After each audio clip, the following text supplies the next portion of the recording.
오직 성령이 너희에게 임하시면. 사도행전 1장 6절에서 11절 말씀입니다. 그들이 모였을 때에 예수께 여쭈어 이르되 주께서 이스라엘 나라를 회복하심이 이때니이까 하니, 이르시되 때와 시기는 아버지께서 자기의 권한에 두셨으니 너희가 알 바 아니요 오직 성령이 너희에게 임하시면 너희가 권능을 받고 예루살렘과 온 유대와 사마리아와 땅끝까지 이르러 내 증인이 되리라 하시니라.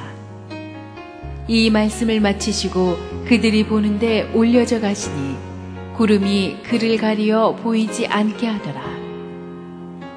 올라가실 때에 제자들이 자세히 하늘을 쳐다보고 있는데 흰옷 입은 두 사람이 그들 곁에 서서 이르되 갈릴리 사람들아, 어찌하여 서서 하늘을 쳐다보느냐. 너희 가운데서 하늘로 올려지신 이 예수는 하늘로 가심을 본 그대로 오시리라 하셨느니라.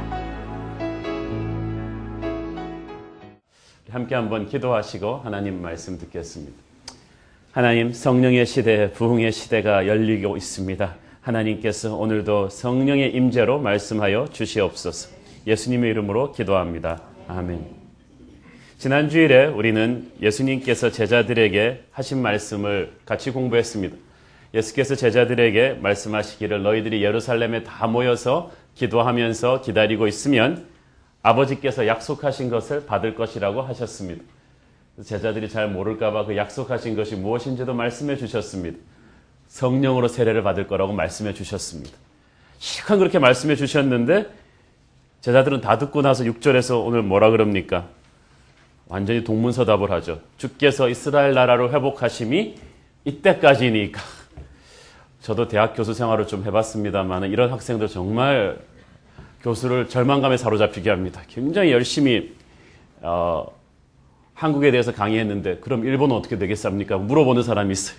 전혀 포인트가 다른 거예요. 사람들이 왜 동문서답을 하는지 아세요? 자기 생각이 꽉 차 있어서 그래요. 그래서 상대가 무슨 얘기를 해도 자기 생각만 딱 갖고 있다가 또 자기 말할 때가 되면은 자기 안에 있는 얘기를 해요.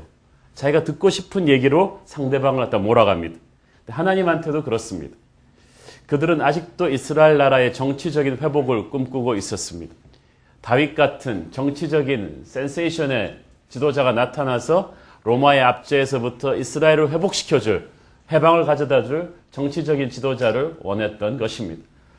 사실 그들을 원망할 것만, 탓할 것만도 아닙니다. 왜냐하면 우리는 36년 동안 일제치하를 겪었기 때문에 얼마나 독립하고 싶었으면, 해방하고 되고 싶었으면 그렇게 얘기했겠어요. 그렇지만 우리가 우리 선입관을 버리지 않고 말씀을 들으면 항상 이 핀트를 못 맞추게 됩니다. 주님이 의도하신 것과는 전혀 다른 You'll be totally out of focus. You're missing the point. 주님의 그 핵심 포인트를 완전히 미스하게 되는 것입니다. 너희는 몇 날이 못 되어 성령 세례를 받으리라고 하셨는데 제자들은 그 말씀을 제대로 알아듣지를 못했어요. 그 성령 세례 받으면 그 힘으로 우리 독립하는 건가? 그렇게 생각을 한 거예요. 여러분, 성령 세례가 여러분의 자식들을 잘 되게 하고 여러분의 병을 낫게 하고 여러분의 사업이 피게 하는, 그렇게 하기 위해서 예수를 믿으십니까? 그걸 위해서 성령이 오시지 않아요. 물론 그렇게 해도 해주시지만 그것은 과정일 뿐입니다. 그것이 핵심 포인트는 아닙니다. 3년이나 주님을 따라다니면서 제자 훈련 받은 이 제자들도 성령을 받기 전에는 예수님의 말씀을 알아듣지를 못했습니다. 실컷 듣고 나서 헛소리합니다. 귀가 있어도 듣지 못하고 깨우치려 해도 깨우쳐지지 않는 것입니다. 오늘날도 마찬가지입니다. 많은 설교를 듣고 성경 공부를 하지만 성령 받지 못한 심령으로 들으면 그냥 괜찮은 또 하나의 설교로 들립니다. 그러나 성령의 사람이 들으면 오늘 내게 역사하신 하나님의 말씀이 들립니다. 천둥처럼 문신처럼 강렬하게 내게 들리고 새겨지는 것입니다. 이 TV 전파가 아무리 날아다녀도 우리 셋톱박스가 있어야, 안테나가 있어야 이거를 딱 캐치해서 화상으로 뜨는 것처럼 하나님이 말씀하셔도 성령의 우리의 눈을 열어주시지 않으면 우리는 하늘의 주파수를 캐치할 수가 없습니다. 성령이 임하면 우리의 눈에서 육체의 비늘이 떨어지고 영안이 열리는 것입니다. 귀가 열리는 겁니다. 오순절 성령 세례 받은 후에 제자들은 더 이상 헛소리하지 않았습니다. 영적으로 초점을 그다음부터 정확하게 맞추게 됩니다. 오늘 여러분에게도 성령이 역사하셔서 말씀을 제대로 말씀으로 들을 수 있는 영안이 열리기를 바랍니다. 영적인 귀가 열리기를 바랍니다. 예수님의 핵심을 제대로 캐치할 수 있는 그런 분별력이 생기는 것입니다. 예수님께서 이 제자들의 이 한심한 동문서답에 대해서 첫 번째로 주신 말씀은 이것입니다. 때와 시기는 아버지께서 자기의 권한에 두셨으니 너희의 알 바 아니다. It is not for you to know the times or dates. The Father has set by His own authority. 아버지의 고유 권한을 너희들은 건드려서는 안 된다는 것입니다. 자, 여러분, 하나님의 작정하신 때가 되면 이스라엘 나라도 회복이 되겠죠. 그러나 예수님이 말하는 회복은 제자들이 생각하는 것 같은 로마로부터 해방되는 정치적인 해방을 말하는 것은 아닙니다. 예수님이 말하는 그 때는 그들이 생각하는 것보다 훨씬 큰 것입니다. 옛 하늘과 옛 땅이 가고 모든 지상의 제국들이 무너지며 새 하늘과 새 땅이 세워지는 주님 다시 오실 그 재림의 때요, 지구 종말의 때요, 축복의 때인 것인데 우리 모두 그날을 기다리는 마라난타, 주여 어서 오시옵소서 라는 심령으로 살아야죠. 그렇지만 섣불리 그때를 정확하게 추측하려 하는 것은 금물이라고 하셨습니다. 2000년 교회사에서 범람했던 그 수많은 이단들의 한 태반은 예수님의 마지막 오실 이 날짜를 추측하려 했던 잘못된 시도들로부터 비롯되었습니다. 10여 년 전에 우리나라 교계를 흔들었던 이 다미선교회 같은 종말론 이단들이 바로 그것입니다. 너희의 알 바 아니다. 주님께서 그토록 사랑하는 제자들에게도 너는 여기는 넘어와서 안 된다라고 딱 선을 그어주신 것이 있습니다. 에덴 동산에서 선악과가 바로 그런 선이었죠. 하나님의 자녀를 사랑하지 않아서도 아니고 골탕 먹이기 위해서도 아니고 우리는 알 수 없는 크고 놀라운 어떤 하나님의 섭리에 의해서 우리를 그토록 사랑하신 하나님께서도 하나님의 자녀들도 천사들도 결코 넘어가서는 안 될 선을 딱 그어주셨어요. 그러면 어떻게 해야 돼요? 그냥 신경 끊으라는 거예요. 넘어가서는 안 된다는 겁니다. 하나님이 이렇게 선을 그어주시고 알게 하지 않으신 것은 다 까닭이 있어서입니다. 가장 중요한 까닭은 우리의 한정된 능력으로 하늘의 지식을 감당할 능력이 안 돼요. 역도 선수가 자기 체급을 넘어가는 바벨을 들려다 허리가 부러집니다. 인간이 그렇습니다. 요즘 세상에서 우리는 다 알 권리 주장하지만 알고 나면 우리 인생 평안해집니까? 줄리안 아산지가 위키리크를 통해서 미국 국무부 외교문서 전 세계에다 퍼뜨리니까 모르던 거 다 알게 되니까 세상이 평안해졌나요? 온 세상이 지금 쑥대밭입니다. 판도라의 박스가 열린 거예요. 나라들마다 서로 화가 나고 말할 수 없는 혼란과 벌집을 쑤셔놓은 것 같은 불안감에 다들 들어가 있지 않아요? 사람들이 다 알 권리 주장합니다마는 하나님께서는 우리가 적당히 모르게 살게 하셨습니다. 그게 좋죠. 우리는 뭐 영화에서 보면 텔레파시 능력으로 사람들이 어떻게 생각하는지 그 능력을 왜 주님이 안 주셨는지 아세요? 여러분, 사람들이 여러분에 대해서 어떻게 생각하고 있는지 뒤에서 자기에 대해서 무슨 소리 하고 다니는지 여러분 한번 다 알아보실래요? 한번? 하루만 알면 다 정신병자 될 거예요. 아니 제가 나한테 그렇게 상처가 있었단 말이야. 우리 와이프가 나에 대해서 이렇게 생각했단 말이야. 하나님이 적당히 닫아놓으신 것은 그냥 신경 끄십시오. 주님께서는 성령이 오시면 모든 것을 알려주겠다고 하셨지만 특별히 주님 다시 오실 때에 대해서는 딱 비밀로 붙이셨습니다. 너희의 알 바가 아니다. 나의 권한이다. 이 말은 무슨 말입니까? 때와 시기를 알겠다는 것은 간섭하겠다는 뜻이죠. 안 다음에 가만히 있을 리가 있어요, 여러분이? 주식이라도 사고 뭐 이렇게 다 뭘 바꾸겠지. 그러나 그것은 역사의 주인이신 하나님의 유일한 권한입니다. 하나님의 유일한 권한에 인간이 간섭할 수가 없다는 거예요. 그것은 마치 자기가 역사의 주인이 되겠다는 것과 같은데 그것은 마치 철없는 어린아이한테 수많은 사람들이 탄 비행기 조종관 맡기는 거랑 똑같은 것입니다. 우리는 역사를 책임질 수도 없고 하나님의 전지한 지식을 유한한 우리의 능력으로 감당할 수도 없습니다. 특별히 주님 다시 오실 날에 대해서는 그렇습니다. 그러니까 앉아가지고 세계의 종말은 언제 올 것인가, 주님 다시 오실 정확한 시일은 언제인가라는 이런 부질없는 생각들을 하지 말기를 바랍니다. 만약 그걸 안다고 한들 여러분 어떡하겠어요? 있는 재산 다 팔고 휜커튼으로 두르고 산에 올라가서 성경 읽고 그렇게 사시겠어요? 그런 것들을 알면 감당 못할 혼란만 일어나게 됩니다. 그래서 하나님께서는 그걸 알지 못하게 하시고 주님께서 우리가 집중해야 이 시점에 집중해야 될 일에 집중하게 하십니다.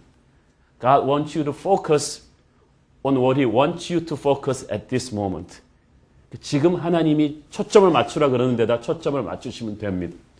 성령이 임할 때 우리에게 임할 초점은 이스라엘의 정치적인 회복이 아니라 다른 거예요. 오직 성령이 너희에게 임하시면 모든 것의 시작은 성령 강림인데 성령 받기까지 너희들은 쓸데없는 생각을 하지 말라는 거예요. 왜냐하면 성령을 받고 나면 제자들은 이런 질문 안 해요. 왜냐하면 생각의 틀이 깨져버려요.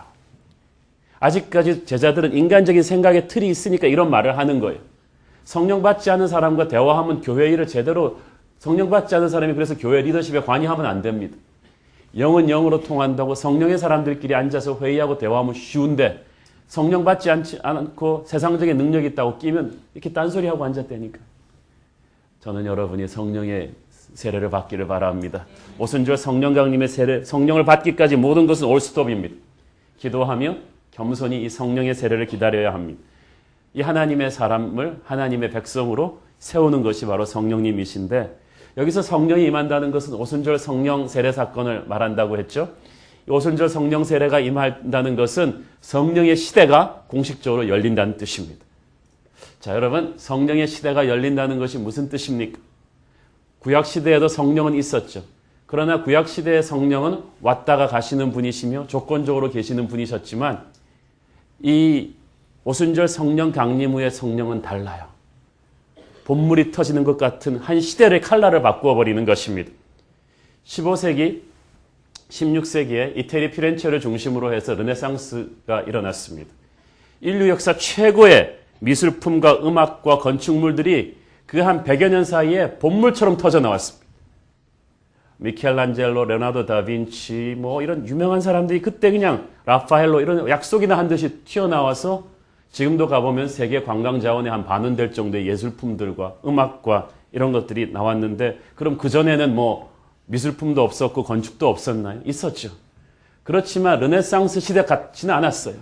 이 시대에는 마치 약속이 한 것처럼 모든 것이 완전한 예술과 창조의 시대로 세팅되어 있었어요. 수많은 옛날 문서들도 발견되기 시작했고 이태리 자본가들의 예술 활동을 향한 적극적인 지원도 있었고 사람들의 생각과 그 당시 시대 문화가 예술을 꼽히기 위해서 활짝 열려 있었던 거예요. 그래서 그 르네상스 시대에 예술을 한다는 것은 요즘으로 말하면 요새 IT 시대에 벤처하는 거랑 그 IT 그 산업 만드는 거랑 마찬가지예요. 스마트폰 시대에 앱 만드는 거예요. 그냥 막 순풍에 돛 달고 그냥 가는 거예요. 성령의 시대가 그런 것입니다. 이 시대에는 성령께서 그냥 오시는 게 아니라 온 천지에 충만하게 그냥 쏟아붓듯이 내리 부으셔가지고 하나님의 바람이 사방에서 불기 때문에 이 성령의 시대에는 모든 사람들이 일어나서 거룩한 능력을 받고 모든 사람이 모세처럼 다윗처럼 거룩한 능력으로 기름 부으셔서 가서 복음을 전하는 것마다 사람들의 마음이 열리고 국가의 운명이 변하고 나라의 색깔이 바뀌고 그 시대를 바꿀 수 있는 거대한 부흥의 불길이 열리는 시대가 바로 성령 시대예요. 우리는 바로 이런 시대에 살고 있는 줄을 믿습니다. 이때부터 성령님은 언제나 우리와 함께 계시고 천하에 임재하시며 거룩한 능력으로 어둠의 군대를 몰아내는 그런 축복의 시대가 된 거예요. 주님 다시 오시기 전에 거룩한 영적 전쟁을 하나님이 승기를 잡으시고 휘저으시는 때가 바로 성령의 시대입니다. 이 성령이 오직 너희에게 임하면이라 그랬어요. 제자들의 눈을 딱 보면서 예수님께서 눈을 마주치면서 오직 성령이 너희에게 임하면. 여러분, 성령은 남의 얘기가 아니에요. 여러분에게 임해요. 저와 여러분에게 임하는 줄로 믿습니다. 바로 예수 믿은 너희에게 임하는 거예요. 무리에게 임하면서 동시에 한 사람 한 사람 개인에게 임하는데 불처럼 바람처럼 임할 것이며 이 공간 안에 임할 것이며 우리의 마음속에 임할 것입니다. 성령은 바로 오늘 내게 임하는 사건이에요. 오늘 이 말씀을 듣고 있는 여러분의 심령 속에 그 성령이 불같이 임하고 있음을 믿기를 바랍니다. 성령이 임하면 너희에게 권능이 됩니다. 헬라어로 두나미스, 다이너마이트라는 말의 어근이죠. 이 힘은요, 이 파워는 it's not hidden power, it's an explosive power. 숨어있는 힘이 아니라 폭발하는 힘이에요. 내재 있는 잠재력으로 있는 게 아니라 밖으로 드러나고 폭발하고 발휘되어지고 확인되어지는 그런 능력인 것입니다. 성령은 조용히 오는 게 아니라 이렇게 폭발하면서 오십니다. 이 능력이 임할 때 이것은 하늘의 능력이에요. 이 하늘의 능력이 내게 쫙 임하고 나면 눈빛이 달라져요. 성령 받은 사람은 눈빛이 달라요. 예수의 향기가 납니다. 말투가 달라요. 인생이 달라져요. 설교가 달라져요. 표정이 달라져요. 기도가 달라져요. 찬양이 달라져요. 성령 받은 목회자의 설교와 그렇지 않은 사람의 설교는 하늘과 땅 차이. 그 유창한 설교는 아닌데 어떤 분이 그 설교를 통해서 역사하고 계십니다. 평범한 사람인데 그가 하는 일에 하나님의 축복이 나타나기 시작해요. 같은 일을 하는데 그 열정과 열매가 확 바뀌게 되죠. 성령의 능력 받고 안내하는 것과 그렇지 않은 거 확 달라요. 평범한 사람인데도 성령의 능력 받고 하면은 달라진다니까요. 교육을 그렇게 많이 받지 않고 말도 잘 못하는데도 성령의 능력을 받은 분이 주일학교 교사를 하면 애들이 변해요. 애들이 변해요. 릭 고렌을 가르친 주일학교 교사는 글을 못 읽는 문맹이었습니다. 벌목공이었는데 그럼 어떻게 성경을 가르쳤냐? 5학년짜리 애들한테 교재 주고 읽으라 그런대요. 그러면 그 성경도 다른 애가 다 읽어요. 선생님은 글을 모르니까. 다 읽은 다음에 그걸 듣고 가르치는 거예요. 선생님이 정확하게 이해해야 되니까 애들이 열심히 교재를 공부해 오죠. 그래가지고 그런데 릭 고렌이 말하기를 그 사람이 어떤 터치를 주었냐. 그가 말하기를 예수님이 제자들을 이렇게 사랑했을 것이다 라는 것을 이분이 성령으로 느끼게 해줬대. He gave us the magic touch of the Holy Spirit. 성령의 터치를 보여줬다는 거예요. 바로 그런 것입니다. 글을 모르는 벌목공이 주일학교 교사를 해도 성령이 임하니까 세계적인 영향력을 끼치는 릭 고렌이라는 목사가 그 주일학교에서 태어나는 것입니다. 저는 여러분에게 그런 일이 일어나기를 바랍니다. 성령의 능력 받고 사역하면 나를 통해 사람들이 변해요. 사람들이 모여들고 변화하고 헌신하기 시작하는 교회는 그냥 생기는 게 아니에요. 성령의 사람들이 그 리더십의 핵심에 있기 때문에 가능한 것입니다. 일이 힘들어서 힘든 게 아니죠. 성령의 능력 없이 인간의 힘으로 하나님의 일을 하니까 탈진이 됩니다. 오늘 여러분 인간의 힘이 다 사라지고 성령의 능력으로 사역하는 한 해 되기를 바랍니다. 인간의 힘으로 하면 작은 일도 버겁습니다. 성령의 능력으로 하면 큰 일도 쉽게 합니다. 인간적인 빽이나 노력으로 꿈쩍도 않던 일들이 성령 받고 나면 신비하게도 이게 척척 되기 시작하는 거예요. 자기가 스스로 은혜 받는 거예요. 힘으로도 능으로도 아니 되나 오직 나의 신으로 되느니라. 큰 비전, 큰 능력이 필요해요. Great vision requires great power. 그래야 그 비전을 이룰 수가 있습니다. 하늘로 임하는 성령의 능력을 받으면 이웃을 사랑할 수 있게 되며 원수를 용서할 수 있게 되며 껄끄러운 사람을 품을 수 있는 하늘의 능력을 갖게 되는 것입니다. 이 성령의 능력이 함께하는 사람이 기도하면 병이 나아요. 어둠의 권세가 물러나게 되는 것입니다. 사탄이 딱 이 사람 들어오면 알고 있습니다. 오늘 죽었구나. 저는 여러분의 임재가 그런 능력의 임재되기를 축원합니다. 마가복음 16장 17절 18절 시작. 믿는 자들에게는 이런 표적이 따르리니 곧 그들이 내 이름으로 귀신을 쫓아내며 새 방언을 말하며 뱀을 집어올리며 무슨 독을 마실지라도 해를 받지 아니하며 병든 사람에게 손을 얹은 즉 나으리라 하시니라. 아멘. 우리 목회자들에게 순장님들에게 팀장님들에게 성령의 능력이 임하기를 축원합니다. 저희 귀신 쫓아낸다는 말도요. 저는 이렇게 리얼하게 보지 않았는데 한 번에 제가 몇 년 전에 그 심호교회에서 열린 예배 저녁 설교를 하는데 끝나고 새 가족 만남의 잔치가 있거든요. 어떻게 오게 되셨냐고. 만남의 잔치 하는데 어떤 사람이 일어나더니 자기가 남자 무당이래요. 남자 무당인데 또 창을 하는 거예요. 우리나라에서 제일 남자 창을 잘하는 사람. 이 사람이 구슬 한 판 해주면 보통 한 3천만 원, 4천만 원 이상씩 받습니다. 그런데 이 사람이 어느 날 영적인 목마름을 느껴가지고 이 사람이 제일 싫어하는 게 무당도 신이 내려야 작두도 타고 그러는데 신이 내리지 않은 채로 막 하는 가짜 무당들이래. 자기가 딱 보면 안 돼. 예수 믿는 사람도 보면 가짜들은 자기는 대충 안다는 거지. 그래서 이 사람이 생각하기를 저 교회 좀 큰 교회인데 내가 가서 한번 설교를 들어보고 자기가 이렇게 영적으로 길을 겨뤄본다는 거예요.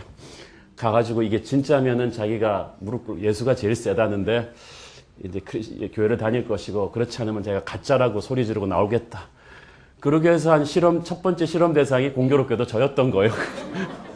와갖고 이 사람이 다 이제 딱 봤는데 이분 표현에 의하면 이렇게 기가 눌리더래 자기가. 그리고 예수님을 만난 거예요. 그래갖고 이 교회가 진짜구나. 그래가지고 제가 예수님 믿기로 했다고. 근데 그 다음이 더 히트였어요. 아주. 그런데 자기가 이렇게 계약을 이미 받아놓은 굿 어떻게 하냐는 거지. 자기가 그 신용을 깰 수는 없고. 그래서 그냥 기도해 보시고 알아서 하시라 그랬더니 이분이 몇 줄 있다가 와서 목사님 제가 잘 해결했습니다. 어떻게 하냐 그랬더니 구순해 준 다음에 돈을 받은 다음에 끝나고 나서 사람을 불러서 얘기했대. 제가 사실 구순했지만 요새 제가 예수를 믿어서 이건 다 헛바다고 그리고 진짜는 예수 그리스도를 믿는 것이다. 그리고 전도를 하고 끝냈대. 그 사람 완전히 표정이 황당하다는 것이 몇 천만 원짜리 구슬을 했는데 저는 그때 알았어요. 영적인 세계가 분명히 존재하며 어둠의 권세는 나사렛 예수의 권세 앞에 무릎 꿇게 되어 있다는 것을 알았습니다. 저는 여러분이 임재하는 곳곳마다 무당들이 무릎 꿇기를 소원하며 점쟁이들의 점이 흐트러지며 어둠의 권세가 물러나가는 그런 보이지 않는 성령의 임재가 여러분과 함께하기를 바랍니다. 이 성령의 능력이 임하면 마음이 평안이 와요. 주변 환경이 불안하고 어려운데도요. 마음속에 이상하게 평안이 가득하고 성령의 능력이 임하면 기쁨이 충만합니다. 몸도 아프고 돈도 없고 상황도 막 복잡하게 꼬였는데 하늘의 기쁨이 충만해요. 이 성령의 능력이 있는 사람은 여유가 있어요. 쓰러지지가 않아요. 주님 우리 새로운 교회 성도들에게 성령의 능력을 흠뻑 부어 주시옵소서. 머리끝부터 발끝까지 기름이 뚝뚝 떨어지듯이 우리 성도들이 성령의 임재를 통과하게 하시고 이 예배를 끝나고 나가면서 하늘의 능력으로 충만하게 하여 주시옵소서. 그러면 세상을 이길 수 있어요. 주님은 제자들에게 그 성령의 능력을 부어주기를 원하셨습니다. 여러분이 성령 받기 원하는 것보다 주님이 더 성령을 부어주고 싶어 하십니다. 주님은 이 파워를 그냥 주지 않으셨습니다. 힘은 방향이 있는 거예요.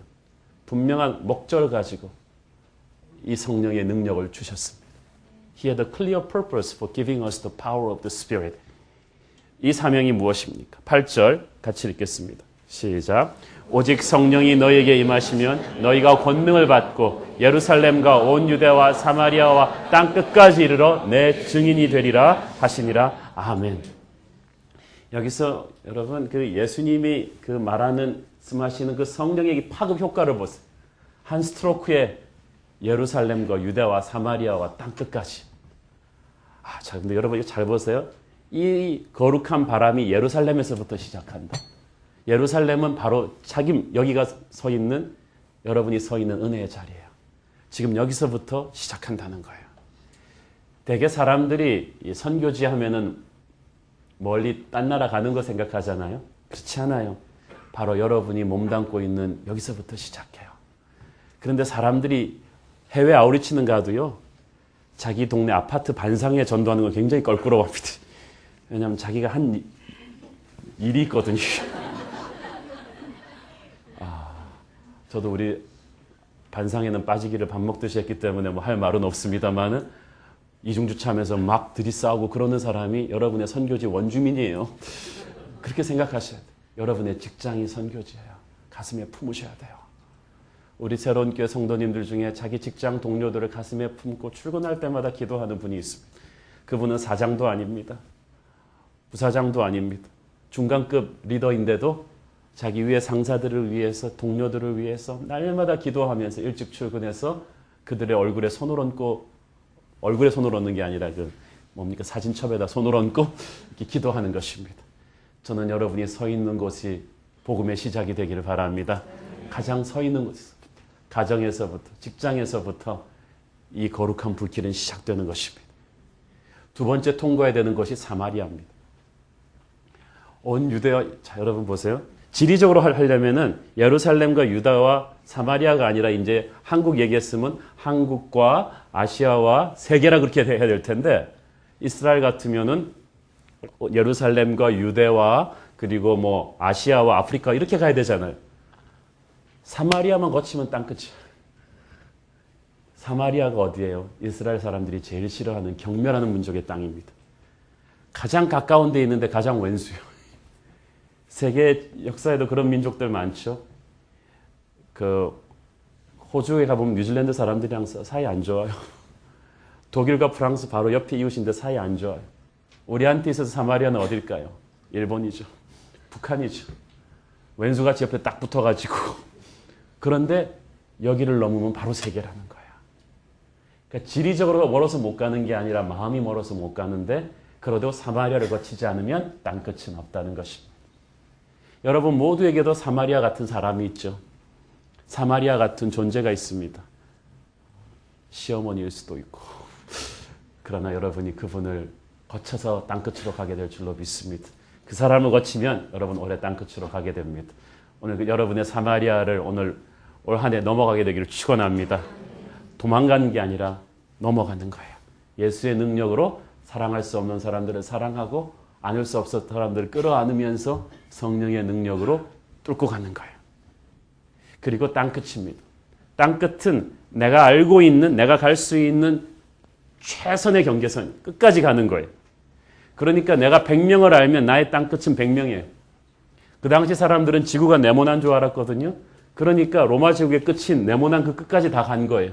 말을 타고 걸어서 배를 타고 갔고 우리는 이제 지구가 둥글다는 걸 아니까 우리에게는 배가 있고 비행기가 있고 인터넷 정연회선이 있고 라디오 주파수가 있기 때문에 우리는 아프리카 중남미 오지까지 못 들어가는 데가 없어요. 우리가 알고 있는 모든 땅끝이 땅끝이에요. 진짜로. 모든 백성과 족속 방언을 말하는 것인데 중요한 건 이 땅끝까지 우리가 가서 복음을 전해야 세계 역사가 마무리가 된다는 것입니다. 마태복음 24장 14절을 보십시오. 시작. 이 천국 복음이 모든 민족에게 증언되기 위하여 온 세상에 전파되리니 그제야 끝이 오리라.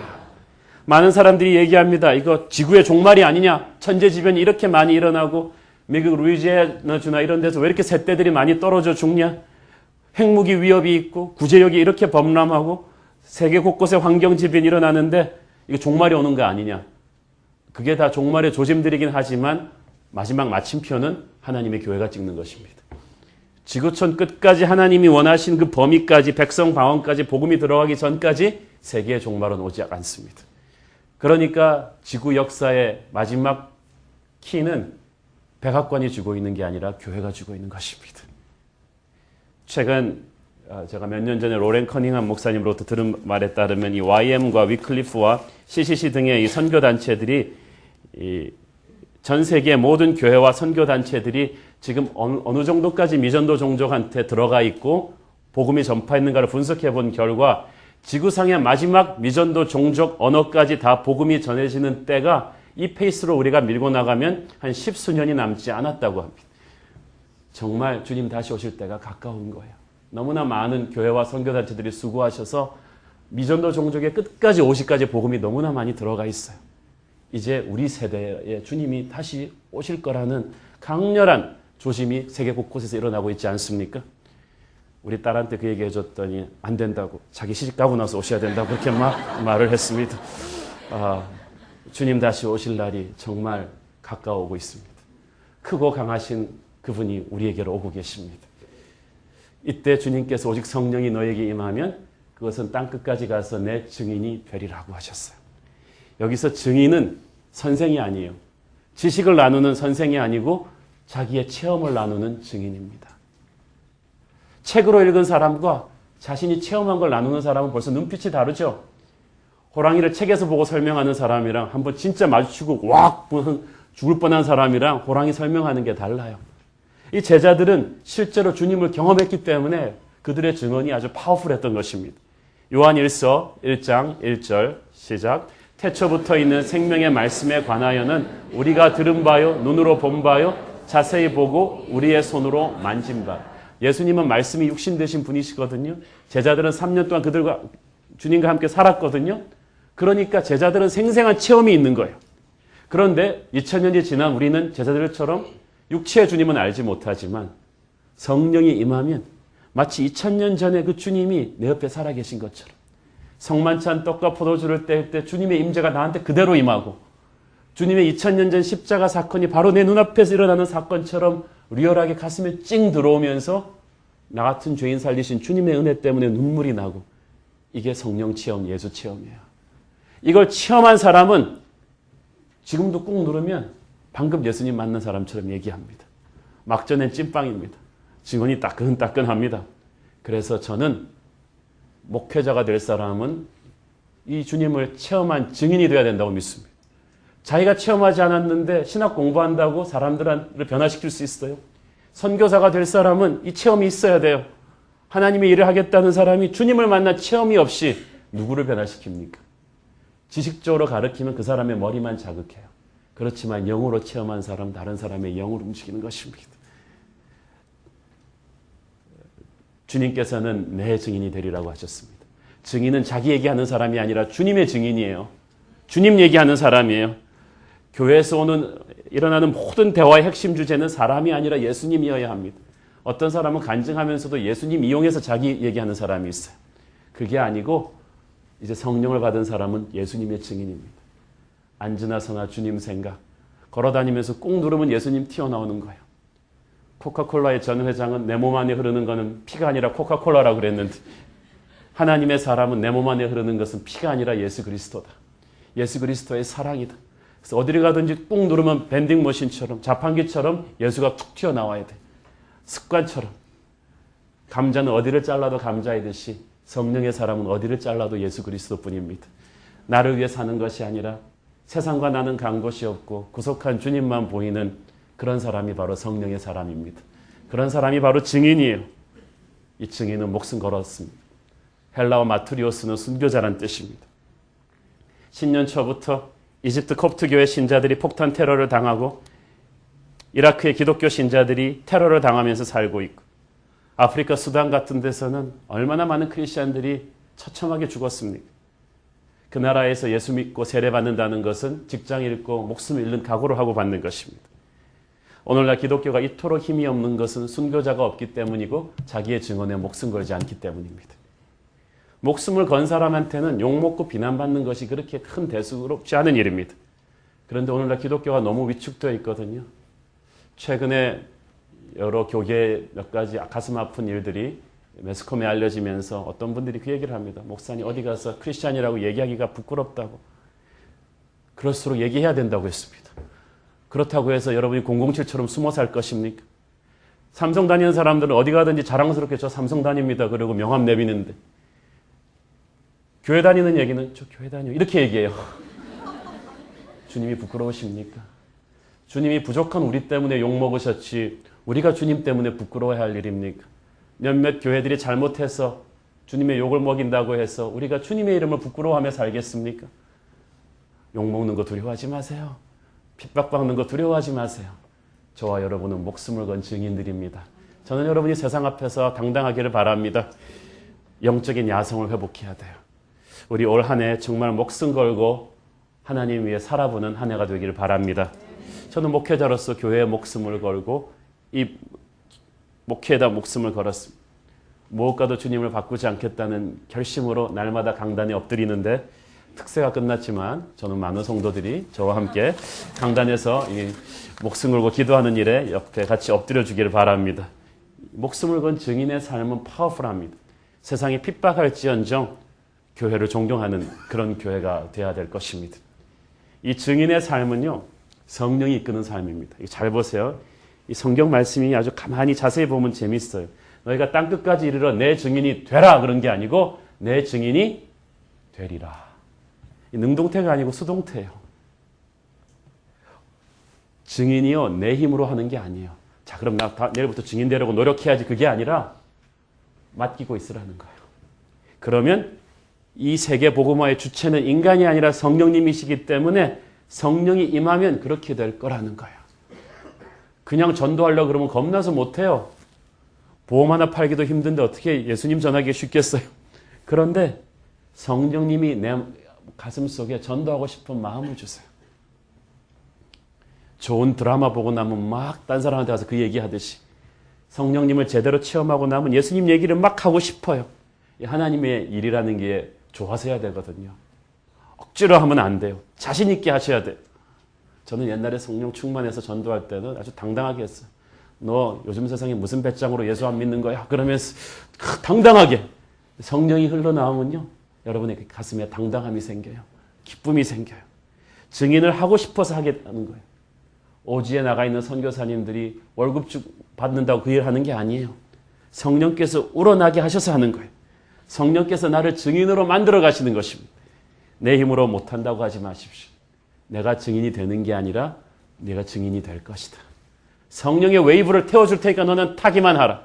그래서 헌신이란 말이죠. 내가 노력으로 쥐어짜는 게 아니라 주님, 여기 내 미래가 있습니다. 내 인생 스케줄북이 있으니까 주님 마음대로 하십시오. 주님 채워 넣으십시오. 내 미래 스케줄은 백지수표입니다. 주님께서 채워 넣으십시오. 주님, 제 인생을 stretch me all the way. 저를 그냥 주님 하고 싶은 끝까지 한번 스트레치 시켜보세요. 끝까지 한번 사용해 보십시오. 어떻게 되나. 나의 시간, 주님이 한번 할 수 있는 데까지 사용해 주세요. 나의 재능, 나의 돈, 주님이 원하시는 만큼 테이블에다 내려놨으니까 끝까지 가주십시오. 그리고 제가 보겠습니다. I'm going to ride on the wave of the Holy Spirit. 내가 성령의 파도를 지금 탈 테니까 주님 있는 거 지금 다 쓰세요. 어디까지 할 수 있는지 주님께 맡기겠습니다. 이게 헌신이에요. 그 다음부터는 주님이 끌고 가는 것만큼 하면 돼. 어떤 분은 주님께서 그럴 때 넌 좀 오버하지 마라. 그렇게 캄다운 시키는 분이 있고 어떤 분은 주님께서 쫙 끌고 가는 분이 있습니다. 자기 생각이 너무 많은 분 올해 그 생각 비우기를 바랍니다. 계획성 없이 살라는 게 아니라 주님이 간섭하실 공간, 나를 발전시킬 공간, 내게 개입하실 공간을 내어드리는 것이 오직 성령이 임하시면 내 증인이 되리라.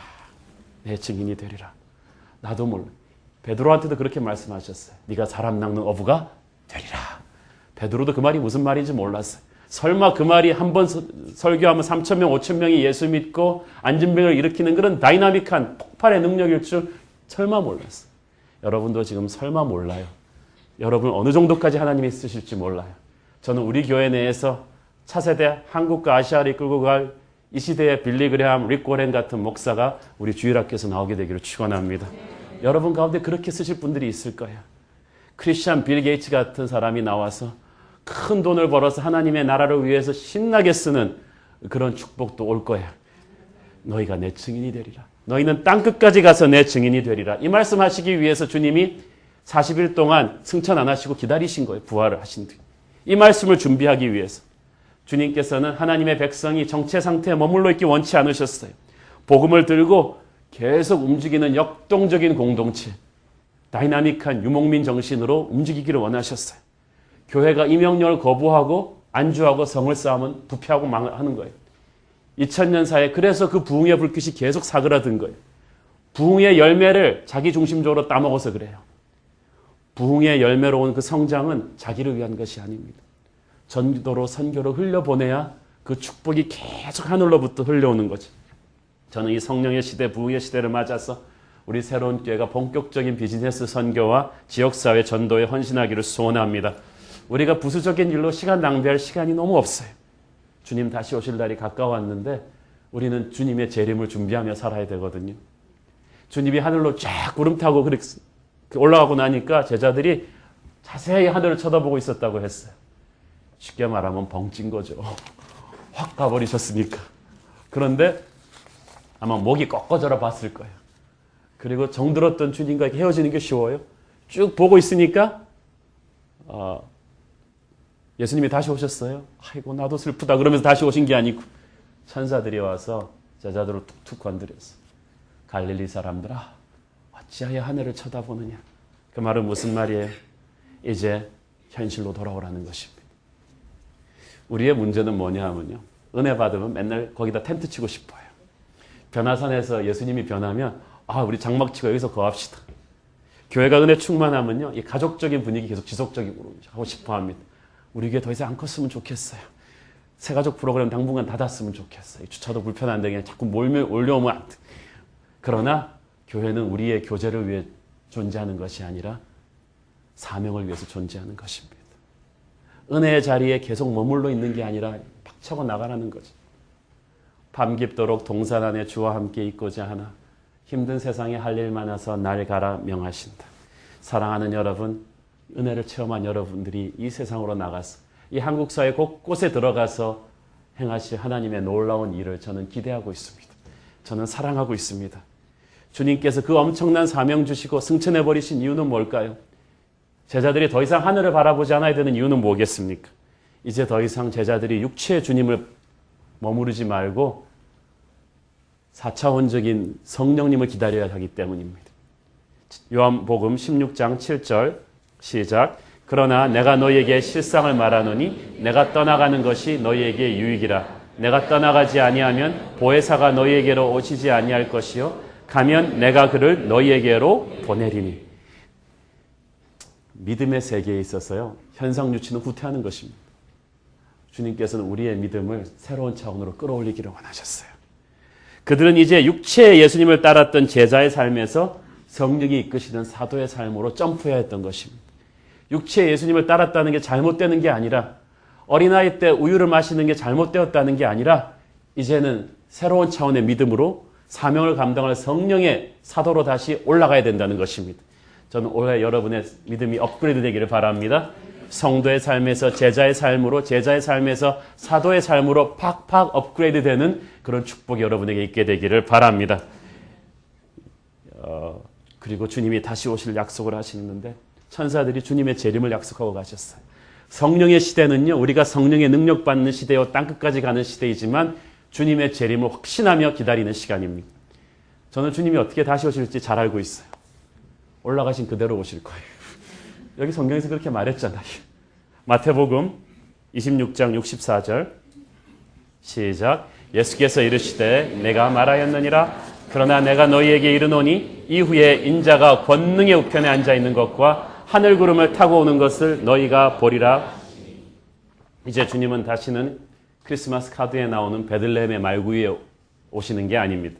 이제 그분이 다시 오실 때는 구름같이 많은 천사들과 흰옷을 입은 무리들을 거느리시고, 입에서는 날성검이 나오고 눈빛은 새벽별같이 빛나며 그 목소리는 많은 물소리와도 같고 하늘빛의 영광을 발하면서 하늘과 땅을 진동시키는 나팔 소리와 함께 오시는데, 그때 흰옷을 입은 수많은 하나님의 신부된 우리 백성들이 주님을 맞이하려 올라가는 것이고, 우리는 하늘에서 영원히 끝나지 않는 천국의 파티를 벌이게 되는데, 그때 주님을 위해 흘렸던 모든 눈물과 수고와 우리가 깨뜨린 옥합과 헌신들이 주님에게 인정되고 드러나고 축복되고 상을 받는 놀라운 천국 잔치가 시작될 것입니다. 그때는 다시는 애통함이 없겠고 슬픔이 없고 절망이 없는 새로운 영원한 시대가 되는데, 우리는 그 시대를 바라보기 때문에 이 땅의 시련을 이겨낼 수가 있는 것입니다. 그러니까요, 이 땅에서 조금씩 힘들어도요, 여러분 절망하지 마십시오. 성령의 시대를 사는 사람은 그 주님의 재림을 기다리는 사람입니다. 사랑하는 성도 여러분, 여러분은 땅끝까지 가는 능력의 증인이 되고 싶지 않으십니까? 아니면 오늘도 그냥 그렇게 대충대충 적당히 사실 것입니까? 그저 자기 생각에만 도취되어서 하나님 생각해보지도 못하고 자기 가정, 자기 직장, 이 세상 일에만, 사람들과의 갈등에만 얽매여서 그렇게 무기력한 신앙인의 삶을 사시겠습니까? 그것은 하나님이 원하시는 거 아닙니다. 저는 올 한 해 우리 새로운 교회 하나님의 백성들이 영적으로 강하여 용명을 발하기를 바랍니다. 성령의 능력으로 무장한 강한 그리스도의 군대가 되어서 한국을 넘어서 북한을 넘어서 일본을 넘어서 아시아를 넘어서 세계로 달려나가는 거룩한 하나님의 군대가 되기를 축원합니다. 주여 우리 새로운 교회 그렇게 사용하여 주시옵소서. 오늘은 주의 영이 임하여서 큰 부흥이 이 땅에 일어나고 그 부흥의 불길이 땅끝까지 퍼져나가게 하여 주옵소서. 기도하겠습니다. 하나님 은혜를 감사합니다.